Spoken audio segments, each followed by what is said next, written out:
You call it now a love affair. It's a total, full-blown love It's not affair. ownership. I wanted to ask, is it okay to pamper your animal to this extent? I mean, it's all about pet-specific issues and the lifestyle of the pets. I mean, what is happening in China, is it also what is happening in other countries?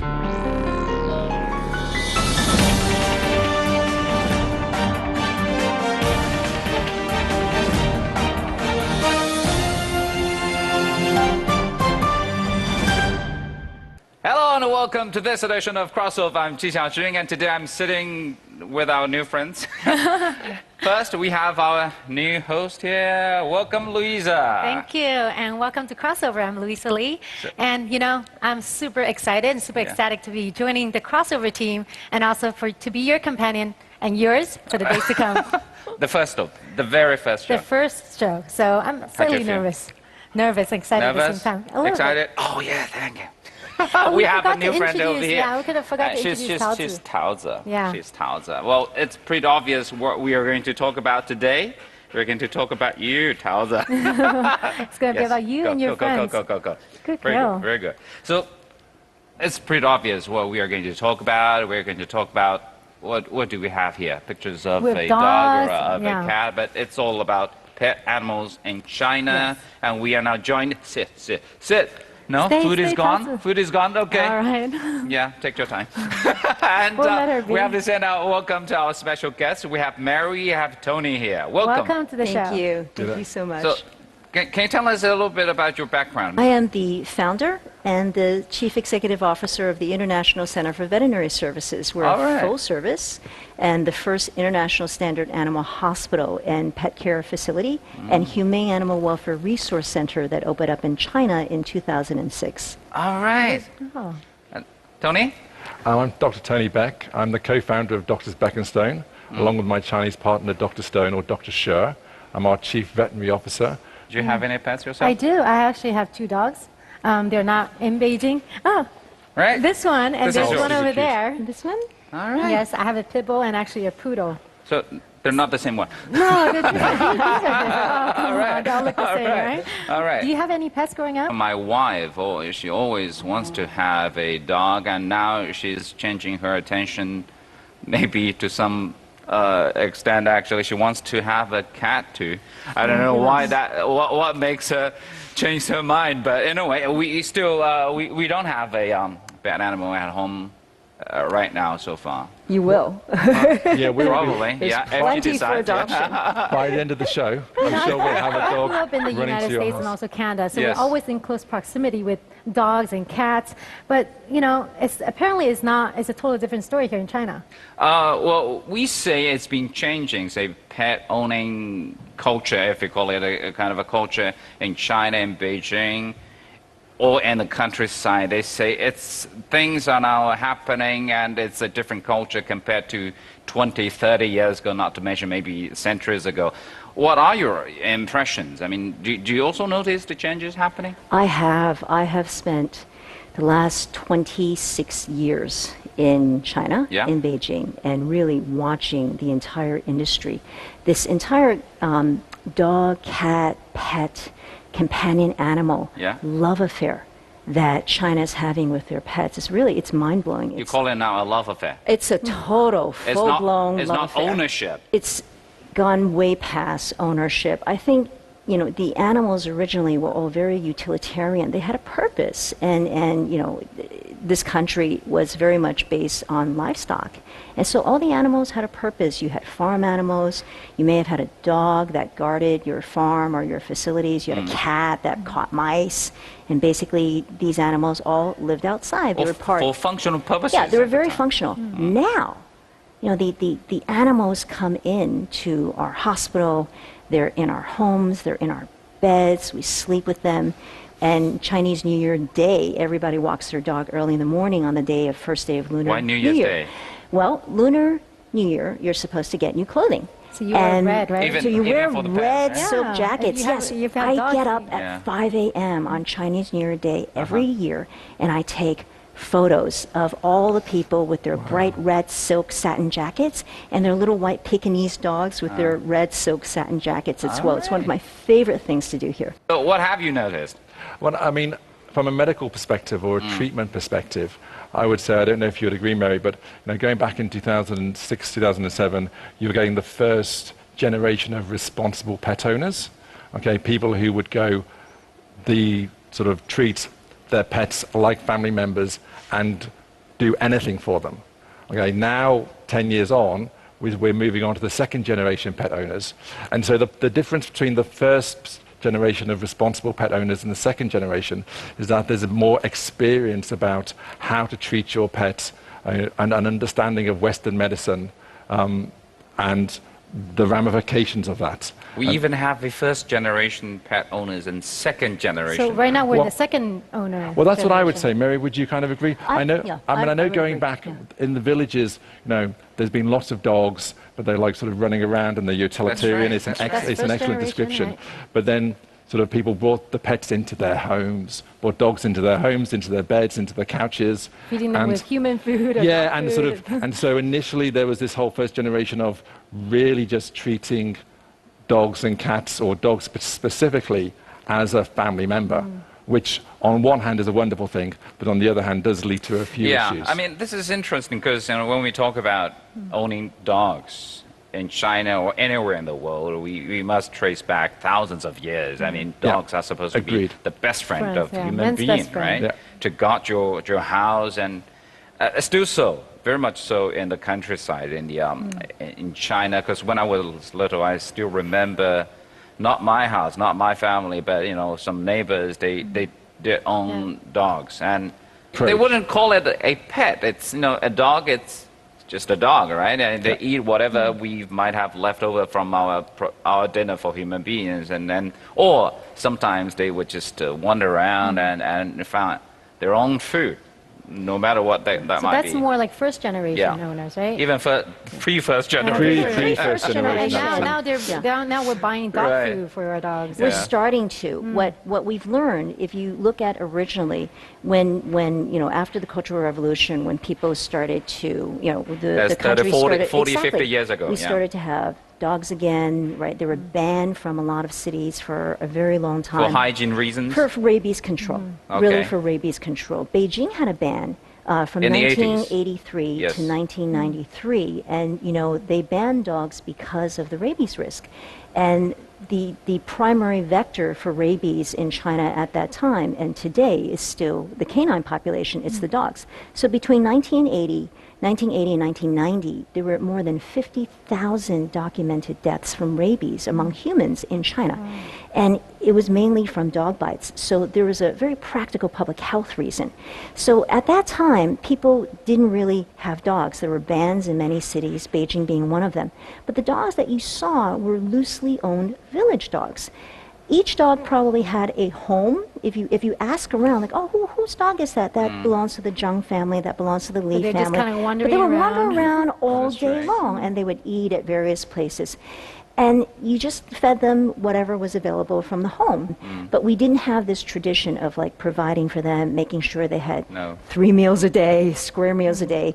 And then, as Tony said, once people started to have pets, once the ban was lifted in 1993, I saw the first 5 Pekingese on the streets of Beijing, and they could only be walked before 7 a.m. in the morning and after 7 p.m., so you had to be out earlier. When was You that? still had regulations. 1993 was when the Beijing government lifted the ban on dogs, and we were allowed to legally own dogs again in Beijing. With some restrictions. With some restrictions, height restrictions, size restrictions. But at that time, there were no dog food. There was no dog food that was being sold here, so people developed this habit of cooking for their animals. Again, it reflects the fact that if you say this is the culture, this is the new development, it's still relatively speaking new here in China. Yeah. Many pet owners, they do not actually realize it is important maybe not to cook your own food for the dogs, but to buy, I don't know, the ready products, especially designed and prepared ones. That's the right way to treat the dogs, right? But I guess the pet owners, do they have the knowledge now? Well, the thing is, it depends on the pets. I mean, it's all about pet-specific issues and the lifestyle of the pet. See. I mean, you may have some dogs that are running around quite happily. They're being fed home-cooked chicken, a few tidbits, and they're nice, they're healthy, they have no medical issues. Where we come into the picture is focused on preventative healthcare, educating the owners as to the best approach to the health of their pets. And it really is a lifestyle. Yeah. You know, understanding how much they need to walk, what they should eat, etc., etc. Wow. We're talking about lifestyles for dogs now. Yeah. Absolutely, we're talking about Things are lifestyles for dogs. happening, things are changing, and you recently paid a visit to a boutique shop Yes. designed for dogs. Yes, let's take a look at video. Let's check out the video, and you'll see how the furry ones are living it up here in China. Well, take a look, take a look. We're currently outside a pet store that's located in Beijing. Minobo, say hello. Want to see how these furry pals are being pampered? Follow us.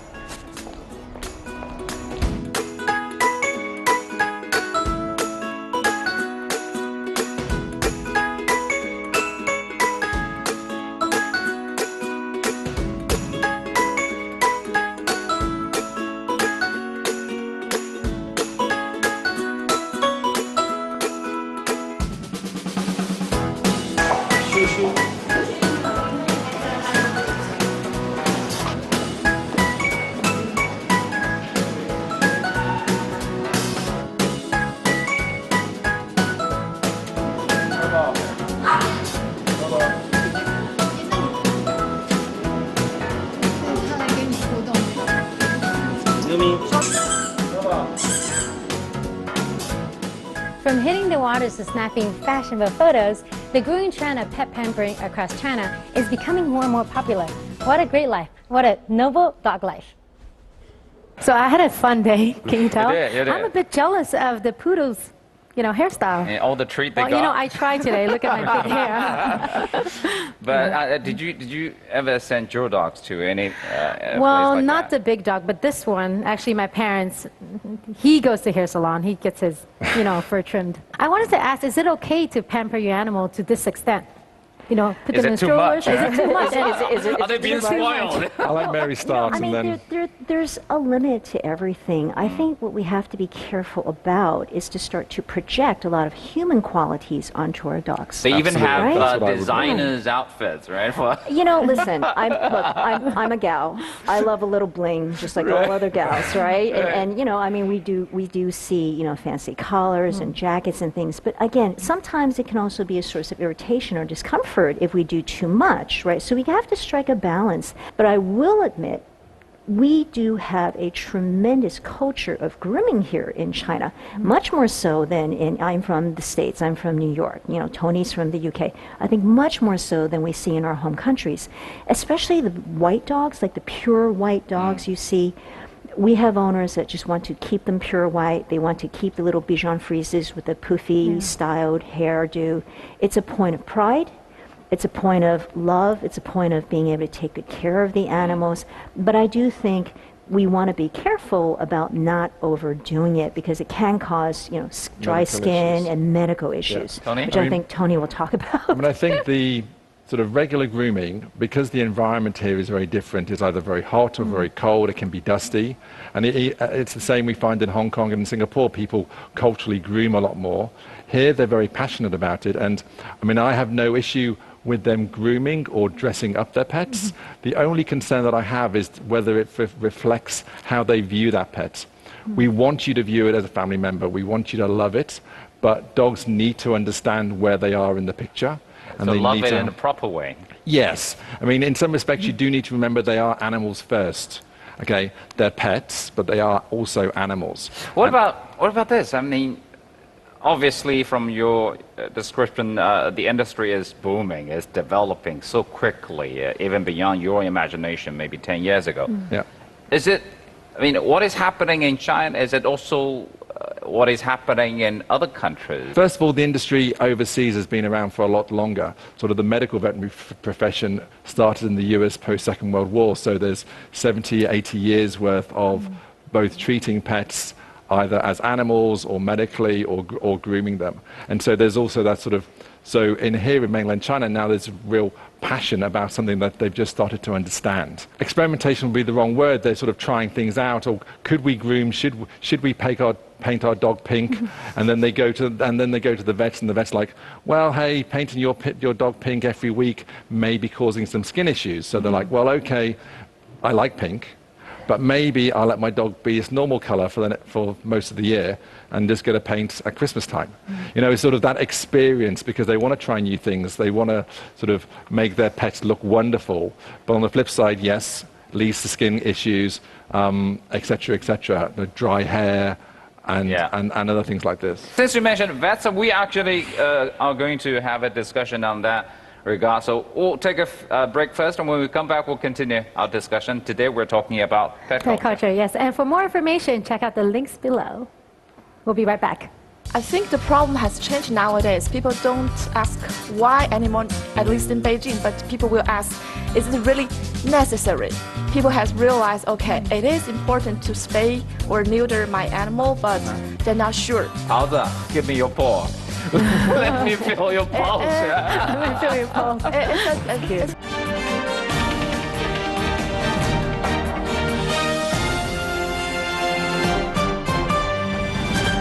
Welcome back to Crossover as we continue our talks about the pet culture here in China. Well, in the studio, we're now joined by, again, by Taozi is back She's on the back. set. And we're also joined by our new friend, Jenny. Welcome. Welcome to the show. What do you do, Jenny? I'm a veterinarian here, working now in Beijing. All right. Yeah. Well, let's talk about, well, we not just vet care, it's healthcare system now for Absolutely. all the pets, right? It is healthcare. Yeah, focusing more and more on preventative healthcare. Is there a change of attitude on how people are treating their pets? So, what was the situation like, say, the way people treated dogs if they, say, were in trouble, they were sick, say, years ago? 20 years ago, now all of our pets, our dogs, our cats that were just sort of living in our homes and courtyards and farms, it really was very much, if they were healthy enough to survive, they survived. If they got sick, then nature just took, nature took its course. Right. But then we started to see, as people started to create, a very strong bond with their animals and view them as family members. When the animals got sick, they were desperate. It was really, really hard as a pet owner. Now, I first got my cat in Beijing in 1994. Still very long ago, but not that long ago.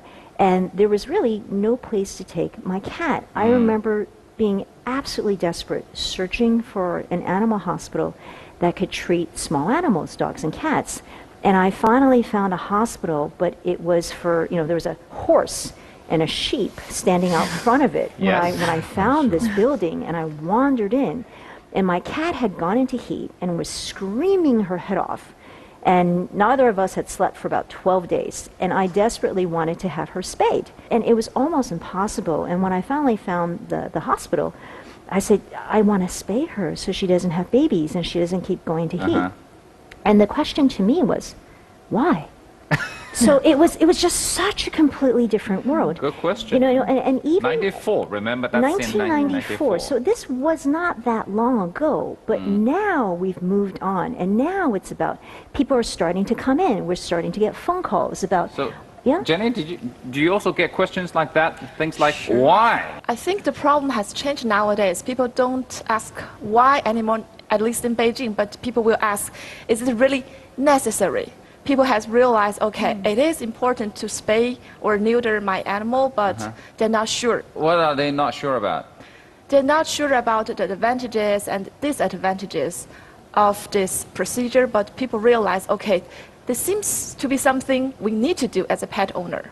So we can see the change for the pet owners. They have realized medical point that neuter or spay surgery should be an important part of companion animal care. Why did you choose this area personally? From personal experience, I think the reason I became a vet was also from my experience. I think in 2000, about year 2000, we also have a cat at home. But at that time, we have no vaccination, and when the cat was Same in heat, situation. same yeah. situation. But when the cat was in heat, my grandfather found the cat too annoying. She threw the cat outside of the yard. That's not rare in those years. Not rare. And maybe the best way would be they would find some maybe medicine pills for human beings and to treat the cats or dogs, right? Yes, Would they absolutely. use Suppress Chinese traditional medicine? you I was can just try and wondering. Acupuncture, you mean? Not only that, herpes is also a way of treating animals. Right. But my experience was at the time, the cat, we had no vaccination, so the cat was always in heat and had kittens. And then she started to have abortion. Afterwards, we didn't know why. Miscarriage, yeah. But now we realize that could be viral infection or some other Yeah, problem. So the cat passed away just before I chose my career, yeah. career. So I decided to. You made the best So choice. your story, actually your personal story, pretty much reflects what's going on, what is happening in past 20, 30 years in Yeah. China with pet culture, with the way people treat their Animals. pets, I Yeah. would say. Yeah. Tony, what is your observation? I mean, it's very much, as I was saying, with the new generation of pet owners, we've now got responsible pet ownership. And this is a very important point. If you're going to have a lot of dogs within your cities, in your culture, you need to make sure that you're taking the right steps and treating them properly. When they come to the clinic, what do they normally come for? These days in mainland China, it's probably more about medical reasons and vaccinations. However, again, going back to what we're talking about lifestyle, we want to be, as a company, we're driving forward preventative healthcare programs. It's all about not fixing your pet when it's broken, but making sure your pet doesn't get broken, make sure that sort of diseases are prevented, that there's good health regimes in place, sort of dental program. I mean, we'd be recommending dentistry every other year for your dogs, because not sort of having dirty teeth will lead to heart disease, liver disease, kidney disease, and these things we're trying to prevent. It's all about extending the life of your loved pet. Are people receptive to Western-based treatments? Yes. Absolutely, Yes. Yeah, absolutely, very much and so. increasingly so. Yeah. So we don't really have acupuncture treatment for dogs, right? We No. do still have We do. acupuncture Yeah. treatment for Seriously? dogs. Does I mean, it yes, work? I mean, we have to accept that there are But the many. acupoints, are they the same as human beings? Yeah, they are similar. They There are are so many similar. treatment modalities. I didn't realize that.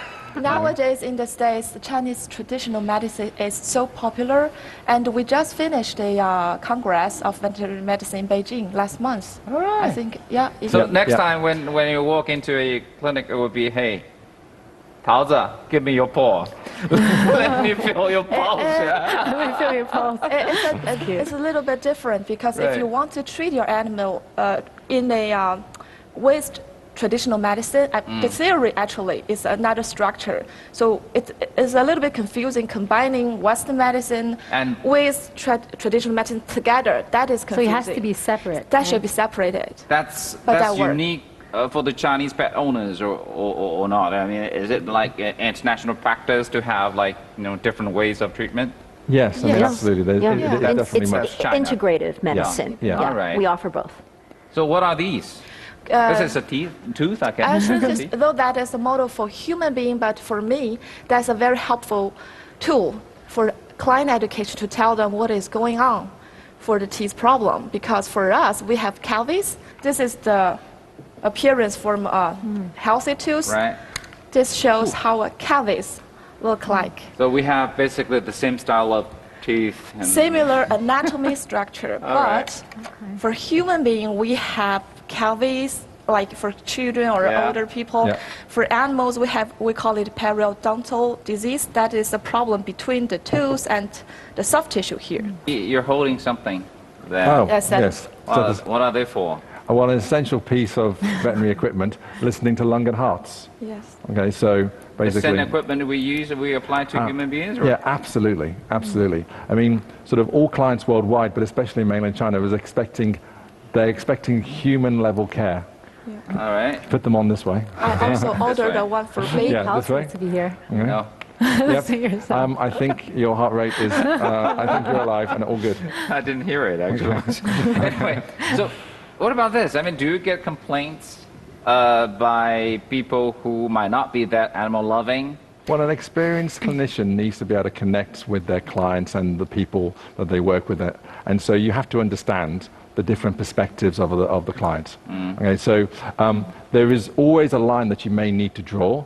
I mean, these days in mainland China, you can get any veterinary procedure performed that you wish to. I mean, we've done total hip replacements in our hospitals. They're becoming more commonplace across all the other hospitals, complicated surgeries.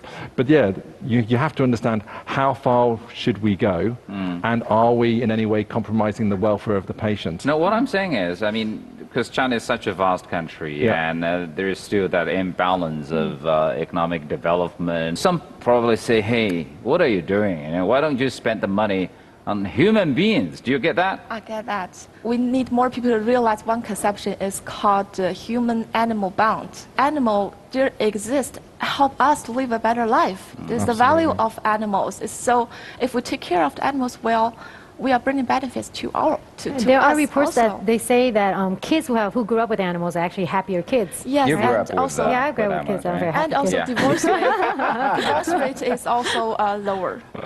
I didn't know I that. saw the study before because it was study made in the USA. I mean, I treat my dog like a family member. Bring it to a vet, and we do annual checkups. That's quite normal for us. Are your dogs now in Beijing? No, they're not in Beijing. They're a bit too big. They're okay. The big one is too big for Beijing. Right, right. When you lived in the United States, what is your observation like, your experience like? Say, you know, the way people treat dogs in America, I mean, your experience in the clinic, I mean, how different were they from what you've learned here? I feel that people in the States or in the Western part of the world, they trust their vets. They don't really question, oh, should I do this or should I do that? People are pretty trusting of vets. How is it like, Jenny, for instance? You're a vet here in Beijing. Can you tell us the difference about working here as a vet and also studying abroad? Major difference is about the Western people, maybe they have realized the value of animals. Not only like a pet or a toy, they realize that animal is a friend, family member. But nowadays, at least in Beijing, more and more people also have realized the value of animal. It's not only a puppy or living creature nearby, it's a support, mental support, social support. Family member, A companion. Yes, Yeah. when they realize the value and when the animals got something wrong, they will pay more attention. They want to treat the animal much better. And also, actually, the trust between the veterinarian and the pet clients. owner needs our effort. Well, the veterinarian has a job to do to let the clients know our value. What is the social status of vets compared to doctors, for instance? Are they respected here in Beijing and China? Improving, I would say. Improving. I would imagine that it's improving over time. Okay. Just like before it treating is getting horses better. and sheep and Okay, some of our doctors, you know, what our medical director, Dr. Yang Weiwei, was one of the first group of veterinarians that were licensed by the Beijing government to be a vet. You know, she was given the licensing designation. This was in that category. 1997. So Right. this was still really recent. I talked to the older generation of veterinarians, and it used to be, I asked them, why do you want to be a veterinarian? And they said, oh, well, I was designated to study this in my education. You were appointed, you were designated. Is that the case in your case? Actually, the license system is just built up several years. 2005. Before that, there is no entrance. Right. Really, that's a bad influence of our career. Anyone who had an interest can neuter or spay an animal, can prescribe drugs. That was bad before, but nowadays we are Different better- story now. Yeah, it's Different different story, stories. It's very professional really. now. Yeah. Before you didn't have the difference. What I see in many other countries with a long history is that you have children that say, "I want to be a vet when I grow up." In a Chinese family, that would never happen. And if the child did say something like that, the family would do everything that they could to discourage stop. the child Exactly. from going into this profession. Exactly. Now, Jenny, we see young kids come in with their families, and the kids want to become veterinarians. We have people, walking into our hospital with small children in primary school saying, "Can they volunteer here?" Well, I have a classic one. When would-be mothers get pregnant, say in China, one thing they would do is Always. if they they have a dog or a cat at home, one decision they would make is they will take them away because they're pregnant.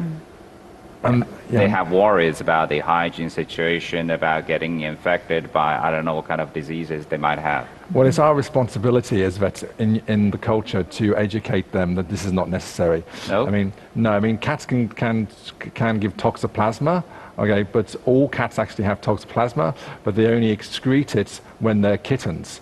And so adult cats are of no risk to pregnant mothers. And so it's this message that we're having to get across to the populace. And again, just routine good hygiene practice is really essential, plus vaccination.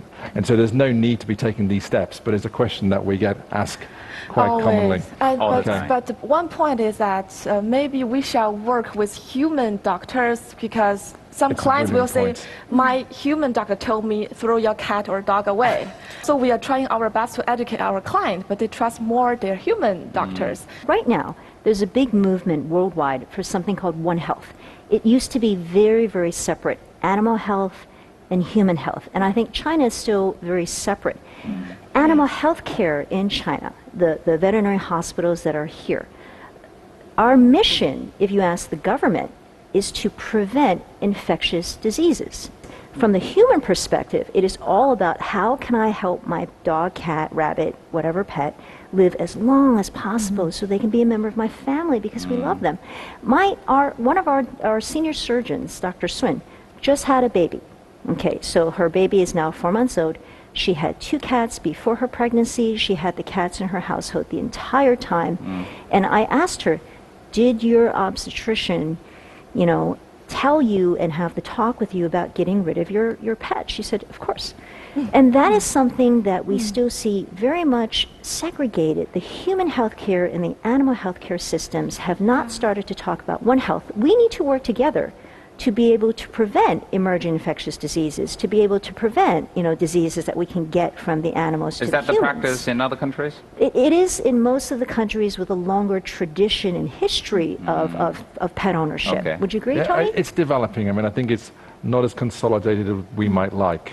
Sort of the whole One Health initiative is being driven forward, but it still needs to be embraced, I think, in certain Western countries. We'll take a break first, and then when we come back, we'll continue our discussion, focusing on education, but not just on the education of the dogs. It's also about the pet owners. Right. Once again, thank you, Jenny, for your time. Thank you, Jenny. It's nice to have you on the show. And then when we come back, we'll be joined by a new guest. Yeah, and for more information about Crossover, check out the links below.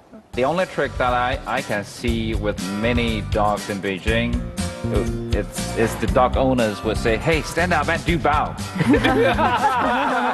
Pet dog training industry is definitely moving forward. We have actually some special footage to share. Oh, we have a with special you. present for the viewers. Exactly. Take a look.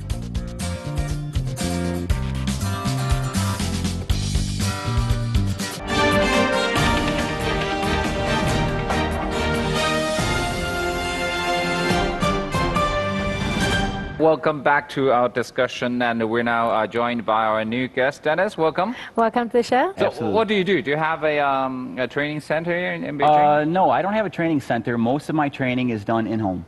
This is the most essential part of training. Do you get more requests now these days? I would definitely say the pet dog training industry is definitely moving forward. Unfortunately, training is always the last thing to come about in the pet dog industry. Did you send your dogs to any training courses?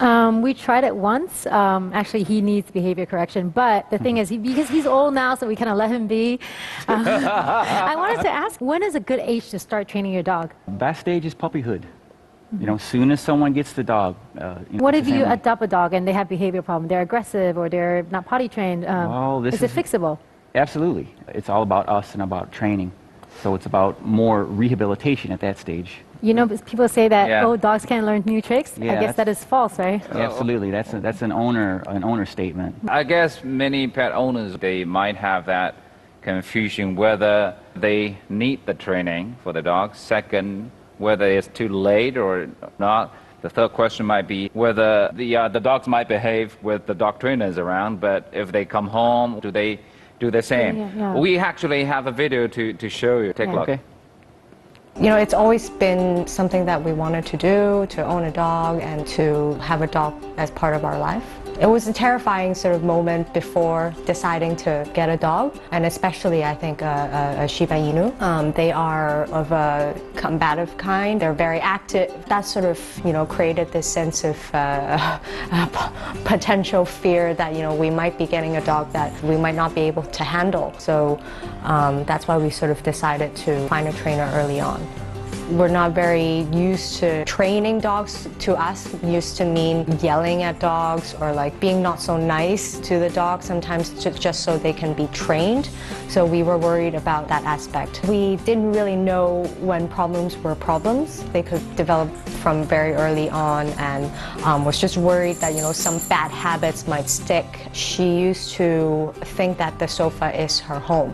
So she climbs onto the sofa and started peeing on the sofa. Just having that smell, she keeps going back and like doing the same thing. So we sort of got some pointers and started just really making her understand that if she's not allowed, she started not jumping onto the sofa now. I think we still have very ambitious plans. I think by the end of all the sessions, we want the dog to be able to listen to commands, and that, we'd be able to understand her more and really be able to take her around easily. I guess these worries are shared by lots of pet owners. Do you also come across worries about that? Most people will come to the animal hospital and go to their veterinarian, their trusted veterinarian, ask them, these things are happening, what is going on? Why is this happening? What can we do? I think for most veterinarians, they'll make sure and rule out that there's no medical condition underlying that could be causing these various behaviors to, to come about. And if we're sure that it's not a medical reason, then we start talking to them about what's going on, what are triggering these things in the home. And a lot of times... You're acting like a psychologist. It is all about understanding behavior. And if you just look at the children today, a lot of these children are not very well behaved. It's because they get away with a lot of things, and the parents aren't firm enough. And it's pretty much the same with your dog. But we also have to remember is that they are not humans. They are dogs, and their behavior, mentality, these things are very different. Do you also sometimes refer them to dog trainers? Yeah, there are more and more dog trainers. Our clients go to dentists, our clients go to lots of other Chinese trainers, foreign trainers. There's doggy training schools. That doesn't work. Sending your dog away for 6 weeks and expecting your dog to come back and be perfectly toilet trained, housebroken. They'll listen to the trainer that they spent 6 weeks with. That would be my worry. Exactly. And then when they come back to the home, they don't listen to anything. And then the owners then realize, I need to be present. A lot of people want to just drop off their pets. Yeah. It's like raising your children. You have to be an active part of the training. And more than 50% of the training is often towards the family members, not the dog. Human beings, the dog owners. Yeah, the dog owners. So do I need a whip in my hand? Hey, behave! Remember, that's one definite problem that we also have. There's a difference between discipline and punishment. All right, that's a good point. Can you elaborate on that? Discipline is done by a leader, someone who's calm, confident, follow me, a leader motivates. After a dog does something, then we punish a dog. That's not how we're supposed to train. It's kind of like what Tony was mentioning about being proactive with the medical aspect. We have to do the same exact thing with the psychological aspect.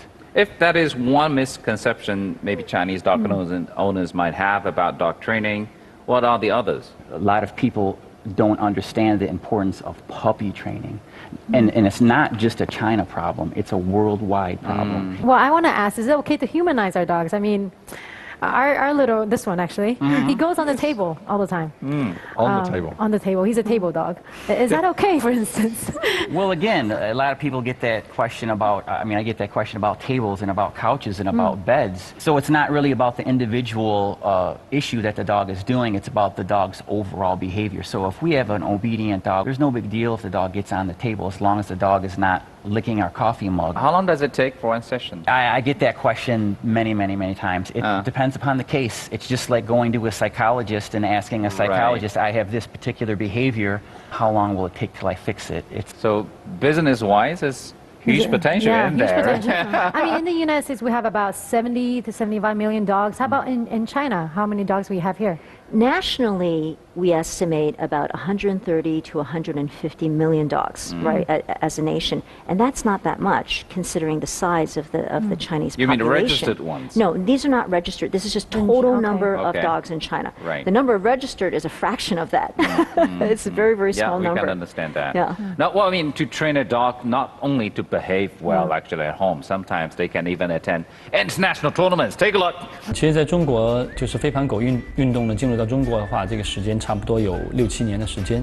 因为很多人可能对于飞盘狗运动呢还是有点陌生，也许是在电视或者说在一些网络当中能够看到的。中国的选手呢，在这么多年的这个跟狗狗的这种互动过程当中，可能还是受限于人们的一种创造力，以及对于狗狗的了解、训练的这个能力上。